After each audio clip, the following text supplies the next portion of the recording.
नमस्कार दोस्तों, कैसे हैं आप सब। उम्मीद करता हूं आप सब अच्छे होंगे। आज का सेशन बहुत ही महत्वपूर्ण रहने वाला है। हमारी जो प्रीवियस ईयर की श्रृंखला चल रही है 2011 से 2021, इसके अंतर्गत 2021 में जो लास्ट पेपर हुआ था यूपी टेट का, और वो निरस्त हो गई थी परीक्षा। बाद में उसका पेपर जनवरी में हुआ था 2022 में। तो आज उसके हम बाल विकास के सेक्शन को सॉल्व करेंगे। बहुत ही आसान व्याख्या के साथ हम उसको समझते हुए चलेंगे।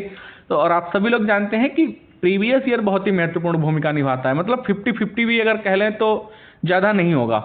और इसी के आधार पे आप लोगों को आइडिया भी लग जाएगा कि कैसे प्रश्न पूछे जाते हैं, क्या लेवल रहता है। तो चलिए देखते हैं प्रश्नों को। पहला प्रश्न आपकी स्क्रीन पे है, ब्लूप्रिंट निम्न में किसका महत्वपूर्ण घटक है। तो ब्लूप्रिंट परीक्षा निर्माण का महत्वपूर्ण घटक है। डी आंसर सही हो जाएगा। इसका ये नोट्स है, इसको आप लोग नोट कर लीजिए। ब्लूप्रिंट परीक्षण निर्माण का महत्वपूर्ण घटक है। परीक्षण निर्माण के इस चरण में योजना बनाई जाती है। परीक्षण के लिए विषय वस्तु, शिक्षण उद्देश्य, प्रश्नों के प्रकार, प्रश्नों की संख्या, समय अवधि, अंकन विधि, परीक्षण का प्रारूप जैसी बातों को निर्धारित किया जाता है। परीक्षण की विषय वस्तु, शिक्षण उद्देश्य, प्रश्नों के प्रकार तथा प्रश्नों की संख्या निश्चित करने के बाद में उपरांत ब्लूप्रिंट तैयार किया जाता है। तो यह परीक्षा निर्माण की विधि है। तो डी आंसर हमारा सही हो जाएगा। अगले प्रश्न को देखते हैं हम लोग। विकास की पूर्व संक्रिय अवस्था निम्न में किसने दिया था। तो ये पियाजे महोदय ने दी थी। विकास की कितनी अवस्थाएं इन्होंने बताई थी? 4 बताई थी। कौन कौन सी हैं मैं नोट कर रखी हैं, आप लोग इनको नोट कर लीजिए। सबसे पहली अवस्था है संवेगात्मक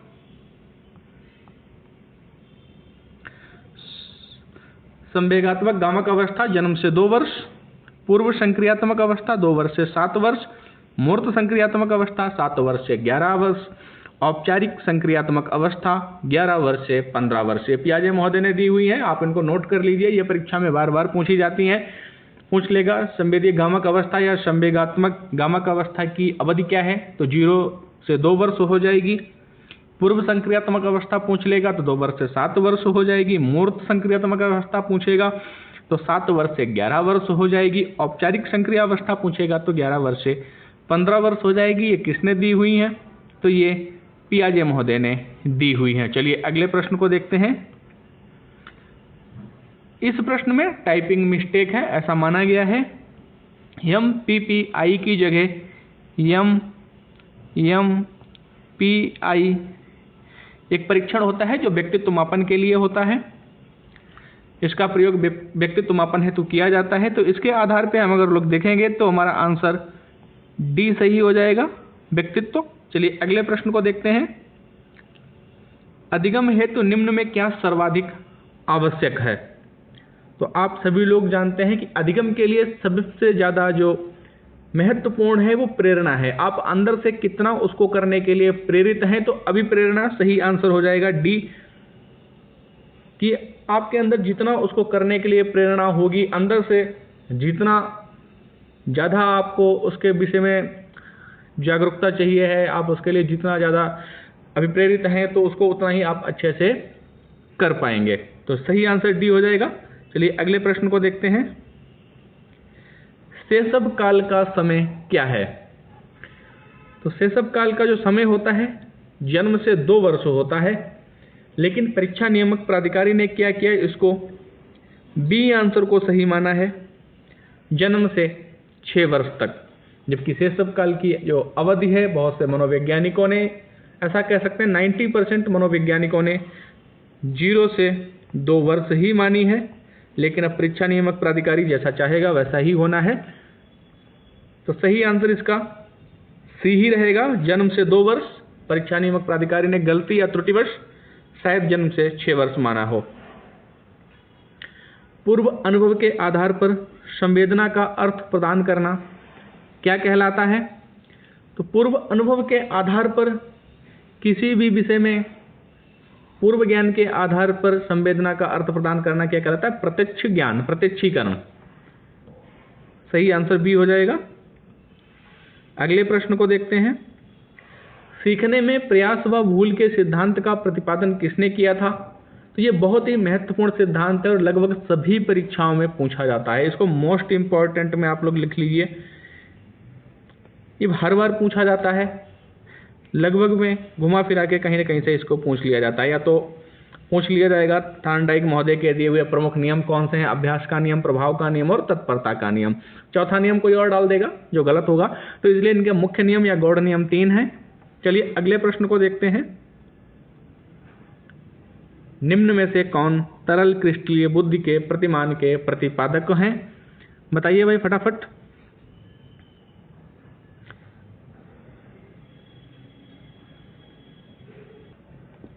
तो सही आंसर हो जाएगा केटल महोदय। कौन हो जाएगा? डी आंसर सही हो जाएगा, केटल महोदय। इन्होंने तरल क्रिस्टलीय बुद्धि के प्रतिमान का प्रतिपादन किया हुआ है। चलिए अगले प्रश्न को देखते हैं। क्रिया प्रसूत अधिगम सिद्धांत का प्रतिपादन किसने किया है? बहुत सारे सिद्धांत इस पेपर में पूछे गए हैं, 5 से 6 नंबर में सिद्धांत ही पूछे गए हैं। तो आप लोग क्या करिए, मैंने सिद्धांत पे एक अलग से वीडियो बना रखा है, उसको आप लोग जाकर के देखिए, उसमें सारे सिद्धांत दे रखे हैं मैंने। तो क्रिया प्रसूत अधिगम का जो सिद्धांत है स्किनर महोदय ने दे रखा है, ए आंसर हमारा सही हो जाएगा। इस सिद्धांत के अनुसार क्रिया प्रसूत अनुबंधन सीखने की एक प्रक्रिया है जिसमें दंड अथवा पुरस्कार के द्वारा व्यवहार में परिवर्तन लाया जाता है। तो स्किनर महोदय का है। चलिए अगले प्रश्न को देखते हैं। कोहलर अपने प्रयोग में यह सिद्ध करना चाहते थे कि अधिगम, तो कोहलर का जो नियम था उसके आधार पे हम कह सकते हैं कि समग्र परिस्थिति का प्रत्यक्षीकरण, कि अधिगम, जो इनका मानना था कि अधिगम समग्र परिस्थिति का क्या है, प्रत्यक्षीकरण। कोहलर ने अपने प्रयोग में किसका उपयोग किया था? तो चिंपैंजी। किसका प्रयोग किया था? चिंपैंजी ने जो अधिगम प्रदर्शित किया,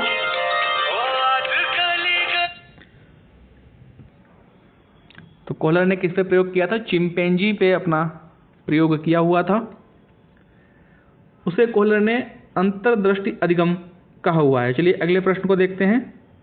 सही आंसर हो जाएगा डी, समग्र परिस्थिति का प्रत्यक्षीकरण। अगले प्रश्न को देखते हैं। किसने पाठ्य योजना की पंचपद प्रणाली प्रतिपादित किया है, प्रस्तुत की है? पंचपदी प्रणाली किसने दिया हुआ है? तो ये हर्वर्ट महोदय ने दी हुई है। किसने दी है? हर्वर्ट महोदय ने दी है। क्या क्या पंचपदी प्रणाली है? चलिए मेरे नोट्स में देखते हैं इसको। पाठ्य योजना निर्माण में पंचपदी प्रणाली के प्रणेता हर्वर्ट थे।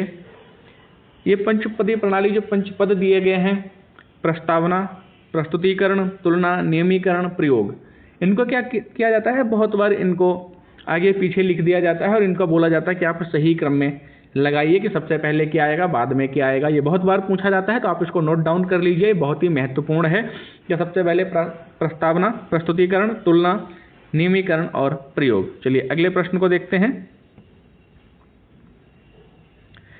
निम्नलिखित में ग्रंथियों के आधार पर व्यक्तित्व के विभिन्न प्रकारों की चर्चा किसने की है? तो ग्रंथियों के आधार पर कैनन महोदय ने की हुई है। बी आंसर हमारा सही हो जाएगा। अगले प्रश्न पे चलते हैं। सृजनात्मकता मौलिक परिणामों को अभिव्यक्त करने की मानसिक प्रक्रिया है। यह कथन किसका है? तो यह कथा क्रो एवं क्रो का है। ए आंसर हमारा सही हो जाएगा। ये प्रश्न अच्छे लेवल का है, परिभाषाएं भी पूछी गई हैं बहुत सारी, सिद्धांत पूछे गए हैं बहुत सारे, थ्योरी थोड़ी सी कम है इसमें। ये थोड़ा सा अच्छे लेवल का प्रश्न पत्र है, आप लोग इसके आधार पर तैयारी करिए अच्छे से। और उम्मीद है कि इसी प्रश्न पत्र से 4 से 5 नंबर का आपको 2026 के प्रश्न पत्र में देखने को अवश्य मिलेगा। B.F. स्किनर के अनुसार बच्चों में भाषा का विकास कैसे होता है? तो चलिए भाई बताइए। तो B.F. स्किनर के अनुसार बच्चों में भाषा का विकास अनुकरण एवं प्रबलन के फलस्वरूप होता है। और ये स्वाभाविक है, आप लोग इसको देख भी सकते हैं कि हिंदी भाषी माता पिता के बच्चे वो हिंदी भाषी ही होते हैं जन्म से ही। और यूरोप में आप देखेंगे जो बच्चे होते हैं वो जन्म से ही इंग्लिश सीखते हैं, क्योंकि अपने माँ बाप को, अपने परिवार को, अपने आसपास के लोगों को वो जिस भाषा में 24 आवर्स सुनते हैं तो उसी का वो क्या करते हैं, अनुकरण करते हैं। अगर आप बंगाल से रहने वाले हैं, असम से रहने वाले हैं, बिहार से, किसी भी प्रदेश से रहने वाले हैं, तो क्या है कि आपके बच्चे उसी भाषा को बहुत ही अच्छे तरीके से सीखेंगे, क्योंकि वो अपने आसपास की भाषा को ही कैच करते हैं, अनुकरण करते हैं। तो ये एकदम सही है। तो सही हो जाएगा अनुकरण एवं प्रबलन के फलस्वरूप, बी आंसर हमारा सही हो जाएगा। चलिए अगले प्रश्न को देखते हैं। मूल प्रवृत्तियों को 14 प्रकार से किसने वर्गीकृत किया हुआ है? तो मूल प्रवृत्तियों को मैकडूगल महोदय ने 14 प्रकार से वर्गीकृत किया हुआ है। आपको मूल प्रवृत्तियां पता होनी चाहिए कि कौन कौन सी मूल प्रवृत्तियां हैं, उनसे संबंधित संवेग कौन से हैं। जैसे मूल प्रवृत्तियों में पलायन, युत्सा, निवृत्ति, जिज्ञासा, पुत्र कामना, शरणागत, काम प्रवृत्ति, दीनता, आत्मगौरव, सामूहिकता, भोजनाशण, संग्रह, रचना, हास्य, ये सभी 14 मूल प्रवृत्तियां हैं। इनको मैं अगले वीडियो में नोट डाउन करा लूँगा, अपनी क्लासेस में मैं इसको नोट डाउन कराऊंगा। तो जो लोग हमारी क्लासेस देख रहे हैं उनको मैं नोट करवा दूंगा। चलिए अगले प्रश्न को देखते हैं। किसी दूसरी वस्तु की अपेक्षा एक वस्तु पर चेतना का केंद्रीकरण अवधान है, यह कथन किसका है? तो यह कथन डाम्बिल महोदय का है, डी आंसर सही हो जाएगा। तो आप लोग देख सकते हैं कथन भी आपको याद करने पड़ेंगे जो मैं करवा रहा हूँ। बहुत अच्छी प्रैक्टिस सेट हमारे चल रहे हैं बाल विकास के, आप लोग उनको देखिए। निम्नलिखित में किसका नाम सुजनन शास्त्र के पिता से जुड़ा हुआ है? तो गाल्टन महोदय को सुजनन शास्त्र का जनक पिता कहा जाता है। उन्होंने 1883 में सुजनकी शब्द का पहली बार प्रयोग किया था। सुजनन शास्त्र में होता क्या है? तो मानव के आनुवांशिक गुणों में सुधार से संबंधित अध्ययन किया जाता है। अगले प्रश्न को देखते हैं। 12 वर्ष से 16 वर्ष के बालकों हेतु हिंदी में डॉक्टर एस जलोटा ने कौन सा परीक्षण प्रतिपादित किया था? तो उन्होंने साधारण मानसिक योग्यता, सी आंसर सही हो जाएगा, परीक्षण का प्रतिपादन किया हुआ था। चलिए अगले प्रश्न को देखते हैं। बुद्धि के द्विकारक सिद्धांत का प्रतिपादन किसने किया था? बताइए फटाफट। ये मैंने करवा रखे हैं सारे प्रश्न, आप लोगों को यकीन नहीं तो आप लोग जाकर के देख सकते हैं।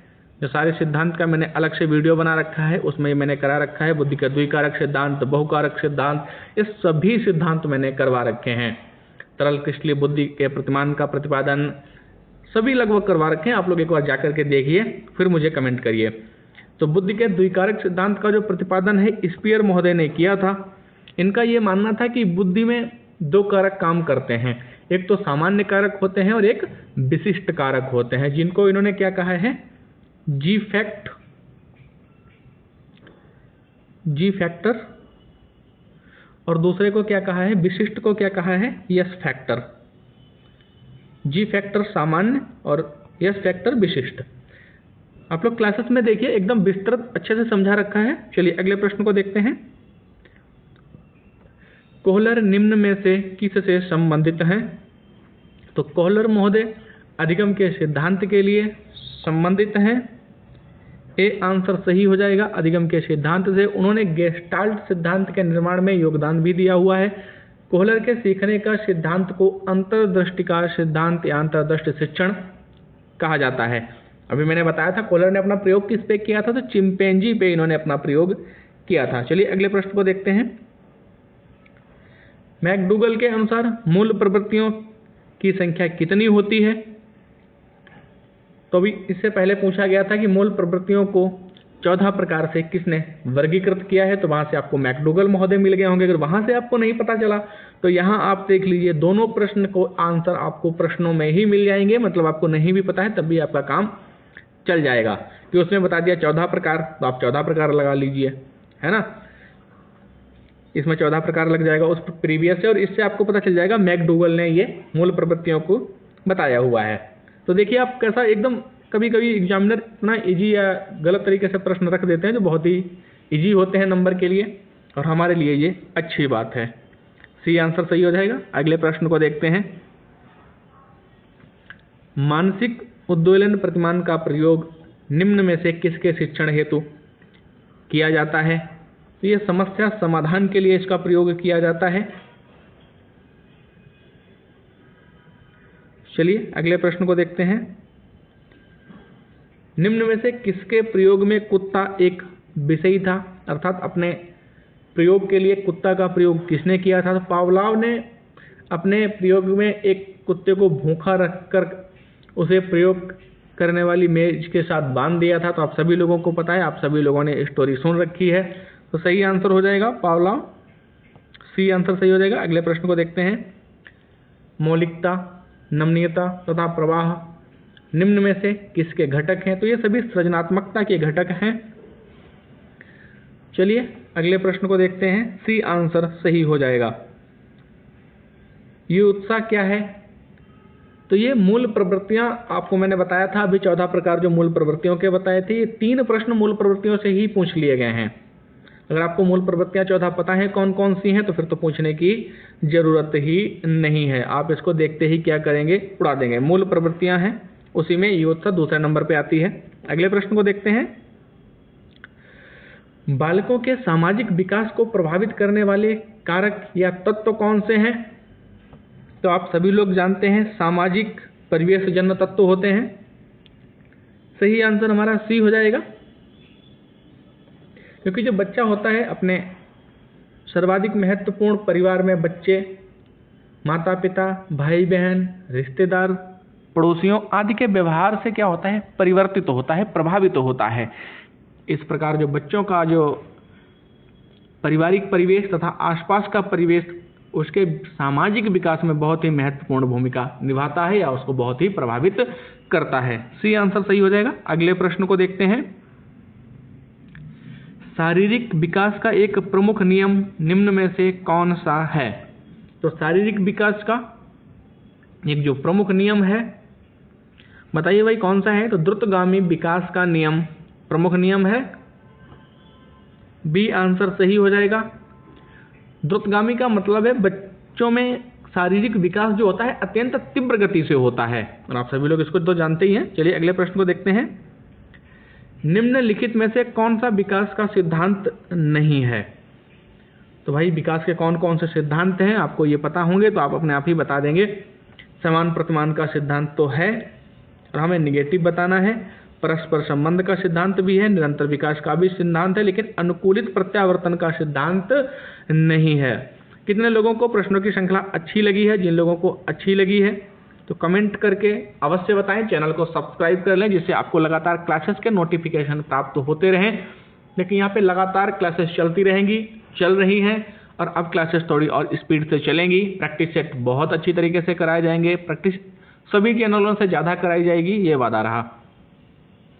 विकास के परिणाम स्वरूप नवीन विशेषताएं और नवीन योग्यताएं प्रकट होती हैं। यह कथन किसका है? तो देख लीजिए फिर कथन पूछा गया और ये कथन मैं सारे आपको करवाऊंगा, ये वादा रहा। सी आंसर सही हो जाएगा। यह कथन है हरलाख महोदय का। कैसी रही आज के प्रश्नों की श्रृंखला? उम्मीद है कि बहुत अच्छी रही होगी। चलिए कल फिर मिलेंगे नए प्रश्नों के साथ। तब तक के लिए अपने सभी प्यारे भाइयों को जय हिंद, जय भारत।